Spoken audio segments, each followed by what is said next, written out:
Entrevista del dia, el secretari general d'Iniciativa per Catalunya Verds, Joan Herrera, i per començar li traslladem, com fem cada dia, la pregunta del dia. Més enllà de condemnes, s'ha de sancionar Israel per l'atac a la flota humanitària? Bon dia, senyor Herrera. Molt bon dia. Què contesta aquesta pregunta? Que sí.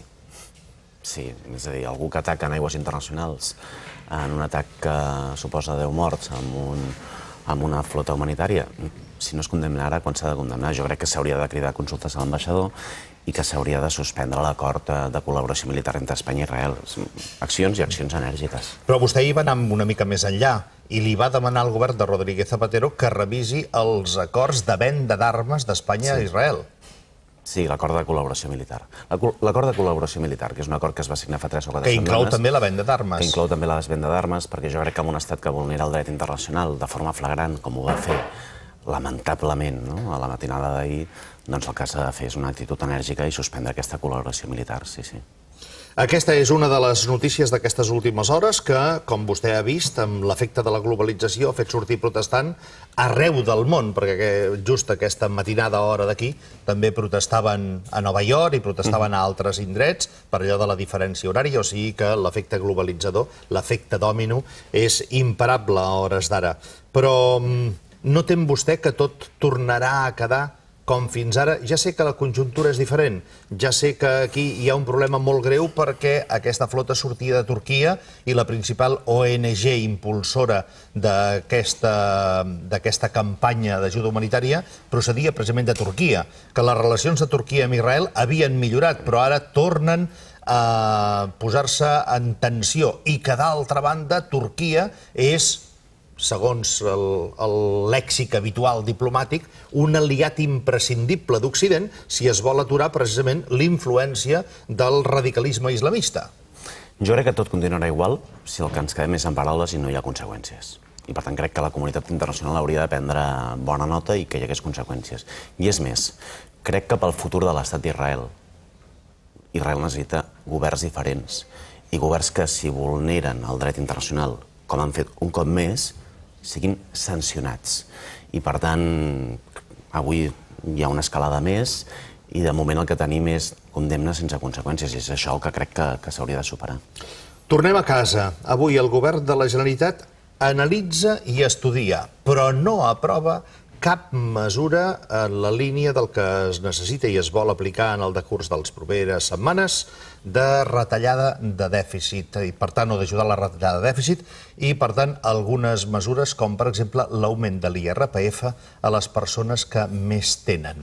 Seria la primera comunitat autònoma que aplicaria una mesura que vostès reclamen des de fa temps. Però per centrar-nos i per començar, qui és per vostè avui un ric a Catalunya, senyor Herrera? Miri, un ric és aquell que pot contribuir més i jo no seré qui fixi la barrera. El que sí que sé és que una persona que guanya 9.000 euros al mes pot contribuir més a Hisenda. I que el que no pot ser és que fem a Catalunya el que ha fet el govern Zapatero, exigir-li pensionistes, als treballadors públics o les persones dependents que han de fer un esforç i que una persona, per exemple, que guanyi més de 9.000 euros al mes, és la proposta que nosaltres fem, no li exigim res. Però és més, hi ha algú que ens titlla d'extrema esquerra per dir això. Jo crec que us ho hauria de fer mirar perquè això és el que fa governs de tota Europa.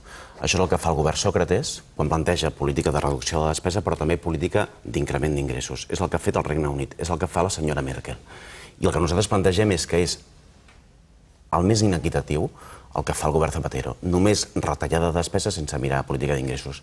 I això és el que hem volgut canviar, això és el que vam pactar la setmana passada i vam dir, anem a fer-ho en 2 trams. Acordem el dissabte la reducció de la despesa, pactem en quins trams s'afecten ingressos amb IRPF, sabent que, òbviament, hauríem de tocar altres tipus, però que altres tipus, què li diré jo, aquella gent que especula, que juga curt, on hi hauria d'haver una fiscalitat també diferent.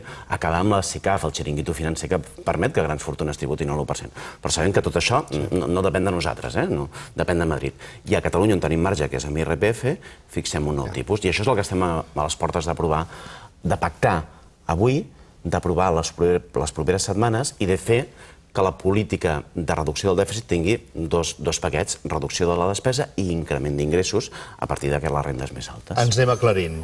Em quedo, doncs, amb la xifra.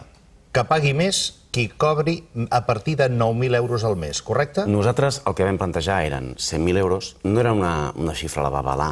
Nosaltres vam estar treballant amb els inspectors d'Hisenda, i el que ens van dir és que a partir d'aquesta xifra afectava entorn al 1% dels contribuents i que era una xifra que ens permetia una recaptació notable, afectant només el 1%. Segurament ens mourem d'aquesta xifra original que nosaltres havíem plantejat. És a dir, és la nostra xifra i, òbviament, ens hem de discutir amb els altres socis i ells han de cedir i nosaltres hem de cedir. Al final serà uns 120.000 euros l'any. Però, clar, 9.000 al mes, si multipliquem per 14 pagues, seria més de 120.000, No, perquè serien 118.000... Sí, li estic parlant... Aproximadament, sí. Per entendre'ns, 9.000 euros al mes. A partir d'aquí, que paguin més. Aproximadament. Amb quin percentatge més? Doncs amb 2 punts més i després hi hauria un altre tram per rendes encara més altes amb 4 punts més. Molt bé, això... Però ja li dic que l'acord encara no s'ha tancat, que queden serrells importants, però es faran les properes hores i sé que vaja, potser fins i tot a aquesta hora s'està acabant de tancar. Perquè s'està negociant encara a hores d'ara. Sí, hi ha serrells per tancar encara, però estic convençut que hi haurà un acord abans. Ara anem a altres consideracions. Però, esclar, aquesta seria la primera vegada que una comunitat autònoma, i a partir del que diu l'Estatut, sobre el 50% de l'IRPF, comença, per entendre'ns, a legislar, si em permet aquest verb. Sí. Però aquí hi ha un problema. Que l'Estatut digui això no vol dir que a dia d'avui això sigui possible. Perquè això sigui possible s'ha d'haver aprovat un reglament en el Congrés de Diputats i en el Congrés de Diputats això encara no està aprovat. Sí, està treballant, però no està aprovat. És a dir, que si això s'aprova ara, aquest mes, i el Congrés de Diputats no facilita, perquè això és una nova competència, l'ampliació a l'Estatut del 50%, ens quedaríem amb el 30%, que és el que ara hi ha, 33%, que és el que ara és vigent. Per tant, aquesta contribució seria menor, perquè hi hauria un 17% percentual de decalatge.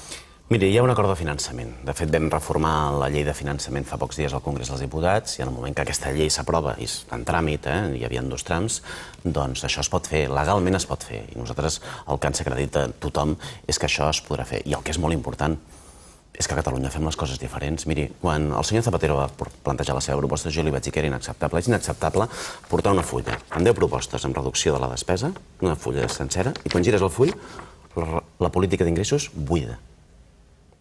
Això no ho fan molt pocs països d'Europa. I un d'ells és el govern Zapatero. Nosaltres vam dir, això s'ha de corregir.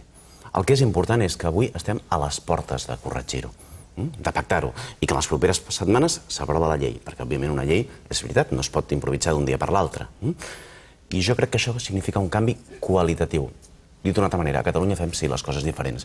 I a Catalunya no fem allò de Madrid, d'assenyalar pensionistes, a funcionaris, a dependents com els únics que han de solventar les coses, els únics que s'han d'apretar el cinturó i no els altres. Això passa a Catalunya perquè a Catalunya vostès formen part del govern i pressionen els socialistes? Miri, això passa a Catalunya perquè ens entenem i el que passa és que quan Partit Socialista Obrer Espanyol i Convergència i Unió s'entenen, acaben convalidant un decret que congela les pensions. I quan Iniciativa Verds i PSC s'entenen, el que acabem fent és, sí, pujar la fiscalitat a les rendes més altes perquè contribueixen en un moment que cal contribuir més.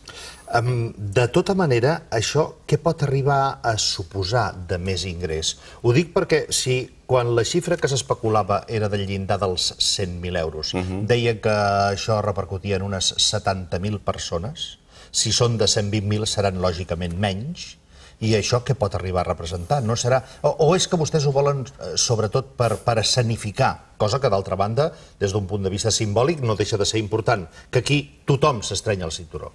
Miri, això signifiquen ingressos que no són anecdòtics. El que li dic també és que si volem que les grans fortunes o qui té més pagui més, no haurien de fer això només. El problema és que la Generalitat no pot tocar la SICAF, el que parlàvem abans, el xiringuito financer que permet una tributació a l'1%. No podem tocar, per exemple, els moviments a curt i que especulen. No podem fer-ho. I això nosaltres hem plantejat que es faci a Madrid. No podem fer, per exemple, que les societats que guanyen més de 1.000 milions d'euros, 1.000 milions d'euros l'any, paguin més en l'impost de societats. Nosaltres ho hem plantejat. Ara, això depèn de Madrid. Però a Catalunya això pot representar ingressos, i ingressos que poden estar entorn al centenar de milions d'euros. No estem parlant de poca cosa. Per què s'ha de fer això? Perquè a Catalunya hem aconseguit un altre segon element. Nosaltres vam dir no volem tocar la política de despesa social. En un moment com el d'ara no es pot fer, cosa que ha fet el govern Zapatero. quan toca la llei de dependència. I per fer això necessitem ingressos que vindran el 2011. Per tant, aquells que diuen no, és que això ho traurem perquè afecta classes mitjanes i classes populars, és el que diu el senyor Mas amb una certa miopia, molt més que la meva, entorn a sensibilitat social, perquè si classes populars són aquells que guanyen 9.000 euros al mes, vaja, que s'ho faci mirar. Doncs bé, això ho fem per no tocar les polítiques socials, perquè està clar, amb un dels esforços fiscals més baixos de tota Europa, especialment de qui més té, de qui més especula, etc., no podem garantir polítiques socials, i aquest és un altre segell distintiu que nosaltres reclamàvem del govern i que s'ha complert. De tota manera, això que vostè qualifica de xiringuito financer, que és un SICAP o una SICAP, per resoldre això s'ha de fer a nivell europeu. Perquè aquesta és una figura, ho dic pel que estic llegint aquests dies, perquè com pot comprendre aquestes coses a mi m'agafen una mica lluny. Qualsevol persona, família, que es constitueixi en una SICAP i passi a cotitzar només a través de tot el que ingressa, més el seu patrimoni, etc., només l'1%, si a Espanya li toquen, se'n va a França legalment, perquè tot això és legal, i aleshores pot emportar-se, cosa que em diuen que alguns empresaris ja estan fent últimament, de treure els capitals, el seu capital d'Espanya per portar-lo a França i o a Alemanya. L'altre dia m'explicaven el cas concret d'un empresari que ha traslladat tota la seva comptabilitat d'empresa a Alemanya, per tant, dintre de la Unió Europea, i aquí no passa res. Paga menys, cotitza menys i a sobre encara li donen la benvinguda. No, primer, a Alemanya hi ha major fiscalitat que a Espanya. Si ho ha fet, no sé per quins motius són, però a Alemanya hi ha una fiscalitat superior, molt superior a la que hi ha a Espanya.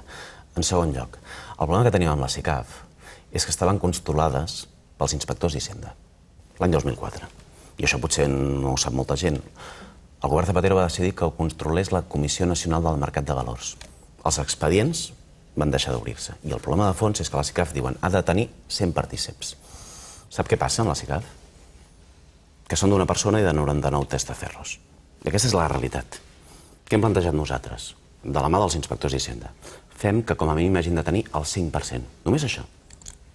Una família no pugui, o una persona no pugui controlar una SICAF, que no hi hagi falses SICAFs com les que hi ha. Per tant, m'està dient que els inspectors d'Hisenda, més que treballar per Hisenda, treballen per iniciativa, ara? No. Els inspectors d'Hisenda el que fan és una molt bona feina, i els inspectors d'Hisenda tenen un problema, que és que la política contra el frau, que per cert hem introduït en el decret i que es multiplicarà, no és una prioritat pel govern Zapatero, i amb associacions d'inspectors d'Hisenda estem treballant sobre polítiques i propostes que el que intentin és evitar un frau fiscal que vostè sap que a casa nostra és elevadíssim, molt més elevat que aquest país, Alemanya, on aquest empresari ha portat els seus impostos i on acabarà pagant més perquè la fiscalitat alemanya és molt superior. A Espanya tenim la pressió fiscal, l'esforç fiscal més baix d'Europa, si vostè treu les repúbliques bàltiques. Però vaja, jo no em vull comparar amb les repúbliques bàltiques. Però és possible que pagui més impostos a Alemanya aquest empresari, però també ell argumenta que té molta més fiabilitat, moltes més facilitats per millorar la seva productivitat com a empresa i, per tant, li compensa més. Perquè aquí sembla que al final les mesures només estan en pagar més,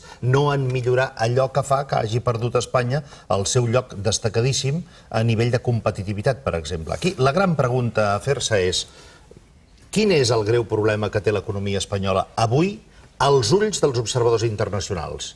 El 20% d'atur. Com es pot garantir a 4,5 milions de persones que avui no tenen feina que s'està treballant perquè en puguin trobar a curt o mitjà termini? Perquè la gran incògnita és: serem capaços de crear aquests llocs de treball per tornar a donar feina a aquells que s'han quedat aturats?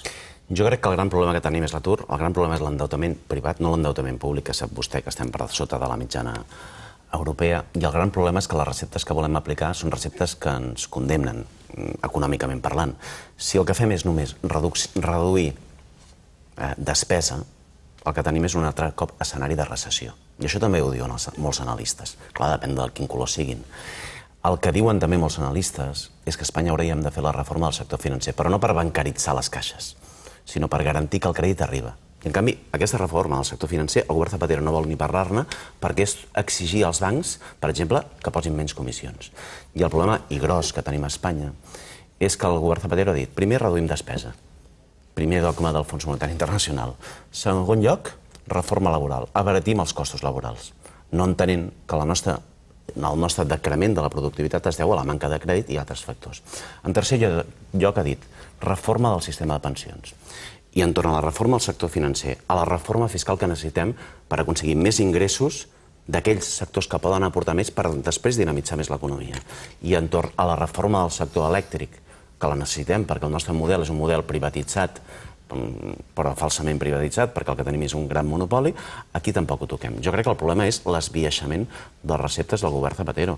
I el que cal és sortir de la crisi d'una altra manera i no amb el dogma del Fons Monetari Internacional, que és el mateix dogma que van aplicar a Argentina o a les repúbliques bàltiques i que va suposar que en tots els casos el que fessin és depressió econòmica per a tots aquests països. Per tant, vostè crida al govern central a rebel·lar-se contra el Fons Monetari Internacional. Jo el que li dic és que el govern central ha d'aplicar les coses d'una altra manera.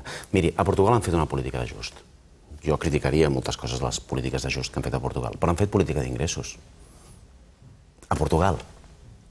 I el govern Zapatero l'únic que ha fet és reduir despesa i despesa que afecta a classes populars. I això, a part de ser inacceptable des del punt de vista equitatiu, és absurd des del punt de vista econòmic, perquè el que fa això és fer que tornem a un escenari de recessió. I això és el que nosaltres no compartim. Però qui ha pressionat el govern de Portugal a fer tot això? Miri, en part, la banca espanyola, en mans de la qual hi ha més del 30% del deute de Portugal. Però qui ha fet que Portugal fes les coses diferents? El govern Sòcrates. Fent que la política d'ajust no es centrés només en les classes populars, sinó també en increment dels ingressos, fruit d'una major recaptació de determinats sectors. Si el que nosaltres plantegem és el que fa mitja Europa. I el problema és que els dogmàtics són aquells que creuen que l'ajust s'ha de fer només amb les classes populars. Mirin, aquests dies he llegit la política que planteja d'iniciativa, amb l'increment d'ingressos de classes altes, farà que el consum s'alenteixi. La pregunta és, què alenteix més el consum? Baixar un 5% el sou a policies, a metges, a mestres, o incrementar la fiscalitat sobre l'1% de les rendes més altes en l'IRPF? Jo ho tinc clar, i no jo. La majoria d'economistes ho tenen clar. Quin és el problema? Que els dogmàtics són aquells que estan plantejant ajustos de cavall i no aquells que plantegen una sortida equitativa, més raonable i més equilibrada, on els esforços es demanen no només als sectors més febles, sinó a qui més té. I aquest és el segell distintiu que nosaltres hem volgut situar en el govern de la Generalitat i que finalment veurà la llum. Entenc, doncs, que tornem a estar per entendre'ns en la pugna de dos conceptes economicistes, si vostè vol, ideològics, no? D'una banda, en època de crisi, sí, resumit seria això, la tradició d'una determinada escola diria en època de crisi no es poden apujar impostos, ans al contrari, s'han de baixar per reactivar precisament el consum, com vostè apuntava ara, i uns altres diuen no, en època de crisi, més impostos per poder continuar mantenint l'estat del benestar i, òbviament, que els que més tenen més paguen, que d'altra banda és un eslògan que a la seva família vostè ha mamat des del primer dia, suposo, no? Perquè des d'Iniciativa Ara o el Suc abans, això és propi d'aquest posicionament legítim, per descomptat, només faltaria. Tornem a estar o revifa aquest enfrontament ideològic / econòmic. Mira, jo me'n recordo que quan el senyor Zapatero va baixar impostos, quan estàvem creixent molt, em va dir, jo és que no tinc una visió dogmàtica de la fiscalitat, la tinc instrumental. Però la seva visió teòricament instrumental va fer que a Espanya baixéssim els impostos en 30.000 milions d'euros, que ens situéssim a la cua d'Europa amb esforç fiscal. I això fa que avui se'ns hagi incrementat el dèficit. Jo crec que això és la visió dogmàtica, si m'ho permet. Perquè no pot ser que quan tu estàs a la cua d'Europa et dediquis a baixar impostos, és absurd. Pujar impostos és bo sempre? No, depèn. Perquè pujar l'IVA alenteix el consum. Jo no estic d'acord amb la pujada de l'IVA. Pujar la fiscalitat ambiental és raonable? Sí. Que qui contamini més pagui més és raonable? Sí. Per una raó. Perquè això el que fem és créixer, però créixer d'una altra manera. I pujar impostos a les rendes més altes que acumulen estalvi i no incentiven el consum, que és el que està passant ara, és raonable? I tant. Aleshores, depèn. Quan tu estàs amb un 30,9% d'esforç fiscal, la mitjana europea està 6-7 punts per damunt nostre. És raonable pujar l'esforç fiscal de qui més pot aportar per reactivar més l'economia? Del tot.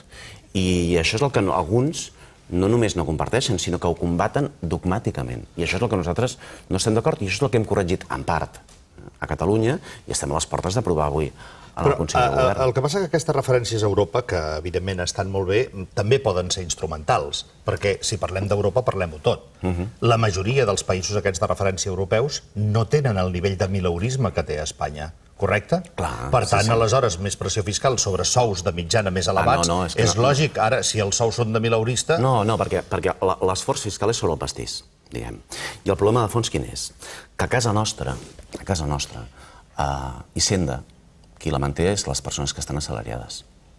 I el problema de fons, i això hi ha diversos estudis, que les rendes de capital, els fluxos especulatius, els que juguen en borsa curt, aquests no contribueixen prou.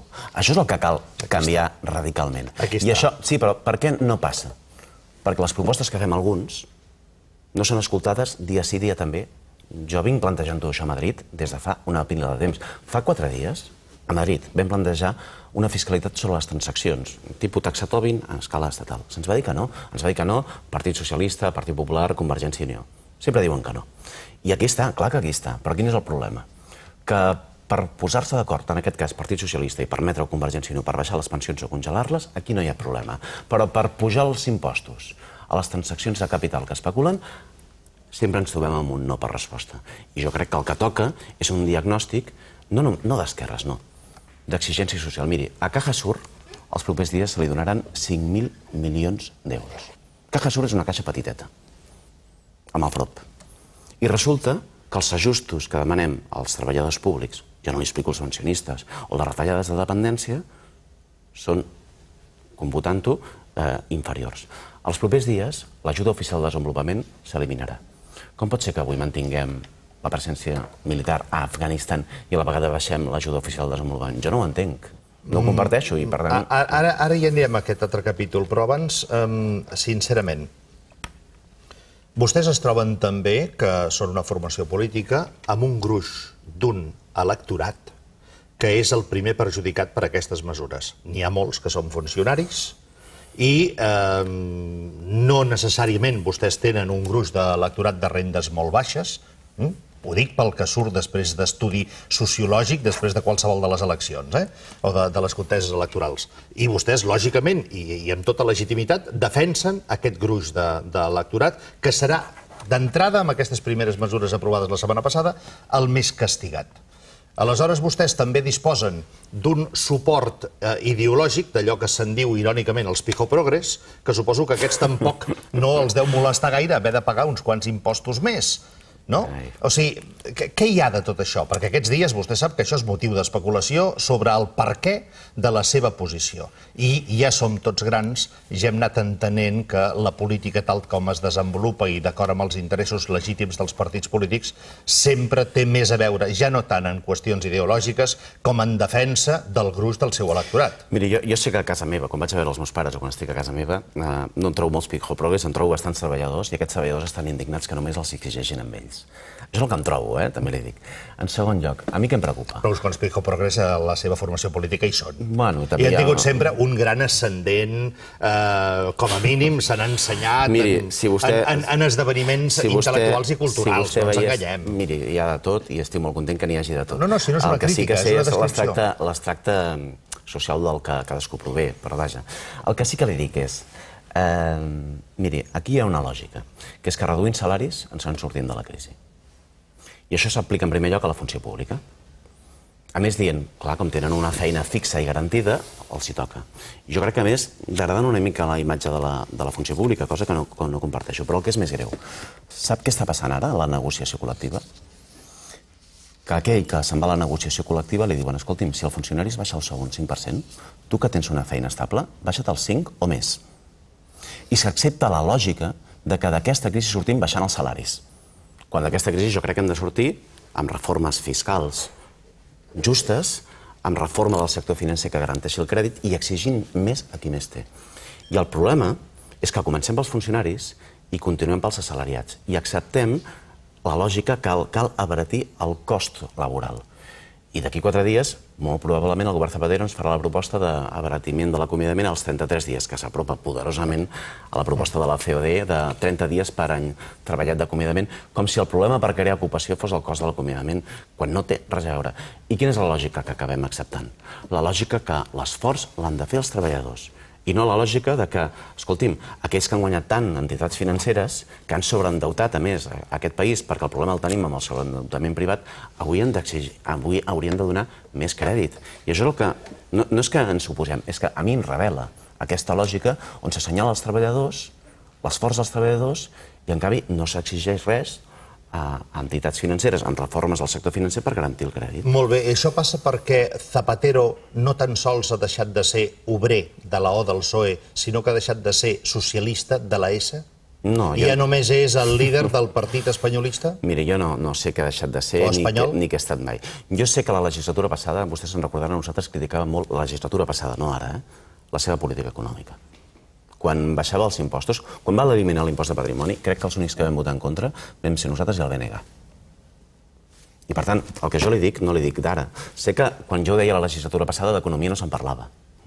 Però també és cert que jo el recordo a vostè criticant els 400 euros que tornava als ciutadans, com vostè també ha sigut crític i ara ho ha recordat, vaja, intento ser equànime mínimament, no? Amb la pujada de l'IVA, perquè evidentment quan s'apuja un impost amb caràcter universal, en fi, no se li pot dir mesura progressista. No és una mesura progressista, no ho és, no ho és. Per això jo li dic, jo no estic d'acord amb tota la pujada d'impostos. Però jo li pregunto, què li passa doncs a Zapatero? Si no vol abordar la reforma fiscal, si no es vol enfrontar amb els bancs, si li costa admetre que ha de pujar l'impost o les retencions als rics, què li passa a Zapatero? Està segrestat o és que ell realment pensa així i li dol atacar aquests sectors? Jo li dic el meu diagnòstic, potser m'equivoco, però jo crec que el Zapatero ha estat un president d'esquerres en matèria de drets i llibertats, la seva agenda de drets i llibertats ha estat progressista, però en matèria econòmica mai s'ha destacat per ser un dirigent gaire progressista. I la realitat és que en un escenari on hi havia marge, el president Zapatero va deixar d'ingressar 30.000 milions d'euros. Funcas, la Fundació de les Caixes d'Estalvi, va acreditar que la reforma fiscal aprovada un altre cop amb els vots del Partit Socialista i Convergència i Unió va afavorir les rentes altes. No ho dic jo, ho diu la Fundació de les Caixes d'Estalvi a nivell d'estat. Jo crec que aquest és el diagnòstic. Zapatero en matèria econòmica mai ha estat progressista. Vostè deia abans, amb tot això es pot mantenir l'exèrcit a l'Afganistan amb tot el que suposa i hauria d'haver retallades? Molt bé, anem una mica més enllà. No haurien totes les administracions de predicar amb l'exemple i retallar? Avui La Vanguardia denuncia que el govern de Catalunya és qui té més conselleries de tots els governs autonòmics, 14. Hi ha hagut una sèrie d'escàndols que no cal recordar ara perquè alguns d'ells estan sota investigació, per exemple, sobre la gran quantitat d'assessoraments i d'informes que s'han pagat, no sé si a preu de mercat, perquè ignoro si hi ha tarifes de mercat sobre aquestes qüestions. Què fa l'administració per donar exemple en els ciutadans de què s'han d'estrènyer més el cinturó? L'administració, per exemple... Si ara anem a la plaça de Sant Jaume, perdoni, avui que hi ha Consell de Govern, és impossible creuar perquè tots són cotxes negres, tots són cotxes oficials. No tan sols va contra els principis d'iniciativa de la contaminació i de l'ecologisme, per descomptat, sinó que va en contra d'allò que des de fa anys i panys, cada vegada, cada govern ens ha dit que retallava, no en època ja fins i tot de vaques flaques com ara, sinó fins i tot de vaques grasses. Què passa amb això? Miri, el que passa és que cal fer polítiques que ajustin i avui mateix el govern aprovarà la fusió de determinades empreses públiques de la Generalitat treballant en aquesta línia, perquè el problema no són el nombre de conselleries. El que suposa una duplicació administrativa és a vegades la duplicació de diferents empreses que es poden arribar a solvar. I avui mateix el govern el que farà és una proposta de retall de la despesa. Jo no dic que no haguem de fer també aquestes polítiques, que cal fer i cal donar exemple. A Catalunya vostè sap que tenim una ràtio de treballadors públics molt per sota de la mitjana estatal, molt per sota. I per tant a Catalunya el pes del sector públic és inferior al pes del sector públic a nivell estatal i a nivell de cada comunitat autònoma. Però això no fa que no haguem d'estrènyer-nos el cinturó també l'administració. I al igual que li demanem al govern Zapatero que despeses supèrflues les deixi de fer, al igual que li demanem que no té sentit avui mantenir les tropes a l'Afganistan, diem, a Catalunya també s'han de fer els deures. I avui mateix el govern aprovarà en el decret de mesures precisament que moltes empreses s'acabin juntant.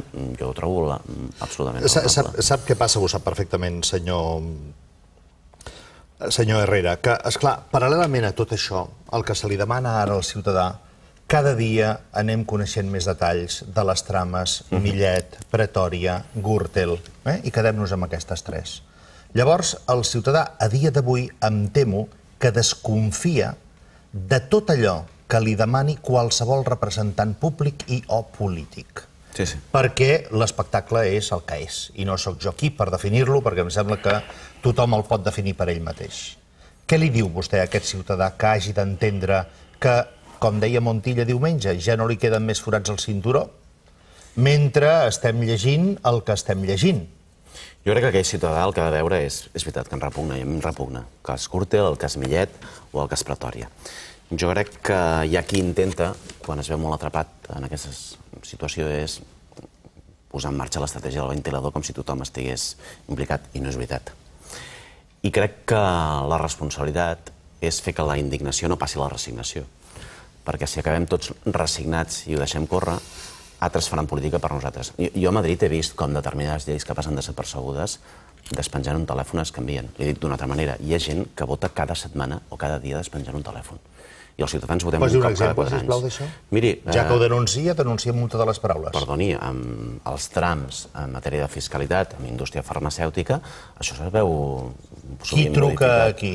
Suposo, no ho dic, el sector farmacèutic truca perquè hi hagi determinats trams en la indústria farmacèutica que s'acaben canviant a partir de determinades esmenes.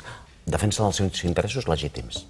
Però en aquest sentit també el deuen trucar a vostè, no sé, imagino de comissions obreres perquè defensi alguns posicionaments, no? Sí, però sap què passa? Que a diferència de la trucada, miri, clar que sí, a diferència de la trucada de comissions obreres, jo el que faig és defensar, quan comissions obreres em truca, defensa els interessos de molta gent, mentre en aquest cas es defensen els interessos de beneficis empresarials d'un determinat sector. Pel que fa a la despesa farmacèutica, no sé, perquè l'altre dia m'explicava una persona poc sospitosa de ser-ne favorable a la indústria farmacèutica, que precisament un dels errors que conté aquesta retallada del govern Zapatero és que posa en perill 15.000 llocs de treball, majoritàriament a Catalunya, de la indústria farmacèutica. No, però s'ha corregit algunes coses, s'han millorat altres, i el que hi ha és una reducció de la despesa farmacèutica, cosa que és bona notícia. Vostè sap que la indústria farmacèutica a casa nostra, malgrat que ha tingut uns beneficis superiors als països del nostre entorn, ha invertit menys en recerca i desenvolupament que els països del nostre entorn. També per prendre nota, no es tracta només que tinguin beneficis, també d'exigir-los alguna cosa. I jo, sincerament, crec, tornant a la pregunta que em feia el seu origen, crec que pot haver indignació, n'hi ha molta. Però, sincerament, tinc la sensació que la indignació no es pot quedar amb un vot resignat o amb quedar-te a casa, perquè, si no, altres acaben ocupant el teu espai, l'espai individual, la teva voluntat, i crec que això és el que s'ha d'evitar. Però tenint una mirada una mica més general de tot el que estem veient a través, sobretot de Pretòria i Gürtel, més que Millet, que en aquest sentit té un tractament a part, és que no tan sols aquest és un país de comissionistes, sinó que tot és molt més car perquè els comissionistes apareixen per tot arreu i no fan altra cosa que encarir el producte, sigui el sol o sigui qualsevol dels serveis en els quals interfereixen. Sí, el que ha passat amb el cas Gürtel. Aleshores, això no seria millor, per exemple, perquè, esclar, una part ho paguem tots plegats, si és que volem accedir a un pis o el que sigui, però és que una altra part també ho paguem tots plegats, perquè és l'encariment que les administracions acaben també pagant, no? Perquè amb tant intermediari, entre que surt d'una banda i arriba a l'altra i l'administració acaba comprant aquell terreny, hi ha un intermediari que s'emporta una pessigada que l'administració se la podria estalviar. Si l'administració també paga tantes comissions, òbviament, el resultat final d'aquella feina serà molt més car. I nosaltres, com a ciutadans, no només haurem pagat molt la nostra part alíquota d'aquest encariment, sinó que després repercutirà en el cost del servei que tornarem a pagar. O sigui, sempre paguem els mateixos. Miri, el que crec que és el que hem de fer és, sobretot, no normalitzar-ho. El que ha passat amb el cas Gürtel o el que ha passat amb el cas Pretòria, el que no es pot fer és normalitzar el cobrament de comissions com si fos el més normal del món. La sort és que estan sent investigats tots els casos i que aquí no hi ha impunitat. I, per tant, jo el que espero és que aquells que el que han fet és ficar la mà a la caixa, aquells que han cobrat comissions, finalment acabin allà on han d'acabar aquells que cometen delicte, si finalment els han comès. I crec que la bona notícia, si m'ho permet, és a dir, hi ha qui s'escama i s'escandalitza perquè estem parlant molt d'això. I això, diuen, suposa un allunyament de la política. Jo prefereixo que es parli a que no se'n parli i que hagi passat. I per mi és un element, diguem, de transparència i de que com a mínim la musculatura democràtica funciona mínimament, el fet que això ho haguem acabat sabent. I el que espero és que la investigació arribi fins al final i que s'hagi d'explicar tothom, sense excepcions. La transparència és evident que genera tota democràcia i que és d'anada i de tornada. És per això que vostès han demanat una comissió pel cas Millet. Per què no la demanen pel cas Pretòria? Miri, nosaltres vam demanar la comissió pel cas Millet en el moment que vam saber que podia haver un presumpte finançament irregular d'una fundació vinculada a un partit, a Convergència Democràtica de Catalunya. I en aquest cas, en el cas Millet, segons el que hem pogut saber, s'ha acreditat, presumptament de moment, però s'ha acreditat que pot haver hagut aquest finançament irregular d'una fundació d'un partit. Això ho vam saber fa unes setmanes, a partir d'una informació apareguda i a partir de la investigació que fa la Fiscalia. I crec que té una naturalesa, vostè ho deia, diferent. Tots dos casos són repugnants, tots dos. I en un cas, a més, el que ens trobem és amb el finançament irregular d'una fundació d'un partit, presumpte. Doncs bé, per això hem demanat la comissió d'investigació. I això no vol dir que no demanem totes les explicacions que facin falta. Però és que en el cas Pretòria hi ha imputats càrrecs públics. I, per tant, si per una banda hi ha la causa suficient com per investigar si hi ha hagut irregular finançament d'una fundació d'un partit, per què no si hi ha hagut tot el que sembla que pugui haver-hi hagut a l'Ajuntament de Santa Coloma i a partir d'aquí a altres ajuntaments, on resulta, insisteixo, en el cas Millet no hi ha imputat cap càrrec públic. En el cas Pretòria sí. Per tant, si una comissió d'investigació del Parlament és per dirimir responsabilitats polítiques, no seria tan o més lògic que es vulguin dirimir en un àmbit on hi ha imputats responsables públics que no pas en l'altre? En el cas Pretòria tenim responsables públics d'ajuntaments, l'alcalde, per exemple, de Santa Coloma. En el cas Pretòria tenim, possiblement, presumptament, una implicació d'una fundació vinculada. No, en el cas Millet. Perdó, en el cas Millet. En el cas Pretòria, alcalde de Santa Coloma, en el cas Millet, el possible finançament irregular d'una fundació. En un afecta un partit i en l'altre cas afecta a un ajuntament, a un alcalde. Nosaltres hem demanat... I un exconseller d'Economia i un exsecretari general de Presidència. Sí, gravíssim. D'acord que no estaven en actiu políticament. No, però igualment greu, és gravíssim. Nosaltres hem demanat en el segon cas, en el cas Millet, aquesta explicació per aquest finançament irregular. Vostès han demanat la comissió del cas Millet per, diguem que, tornar-li a Convergència la ganivetada que vostès van entendre que els infligien arran de la comissió Horta de Sant Joan? No. Nosaltres hem demanat el cas Millet perquè vam veure una notícia que ens exigia demanar-la i, per tant, crec que hauríem fet un mal favor al país si davant d'un finançament irregular de la fundació d'un partit, dit d'una altra manera, si apareix que vinculat a determinades obres el que acabava passant és que la fundació de Convergència acabava rebent diners a partir d'aquelles obres que es posaven en marxa, això és prou greu i el Parlament ha de saber-ho i ha de dir la seva. Una última pregunta, senyor Herrera. Reforma laboral. Ahir la vicepresidenta Salgado tornava a allargar el termini durant el mes de juny. Sembla com si Rodríguez Zapatero es resistís a que els sindicats li convoquin una vaga general. Li convocaran sí o sí? No ho sé, depèn. Depèn si el govern Zapatero comença a canviar o no. Jo crec que si el govern Zapatero comença a canviar és possible que no li convoquin. Ara, si el govern Zapatero el que continua fent és esforç pels qui menys tenen i, a més, la lògica és no exigir res a les entitats financeres, no fer reformes fiscals i abaratir l'acomiadament, doncs crec que té un escenari en què molt probablement li acabaran convocant. Ara, deixi'm que afegeixi. Jo crec que els sindicats tenen una actitud responsable, mentre que, per exemple, el senyor Díaz Ferran, president de la COE, no la té gens. Li queden hores.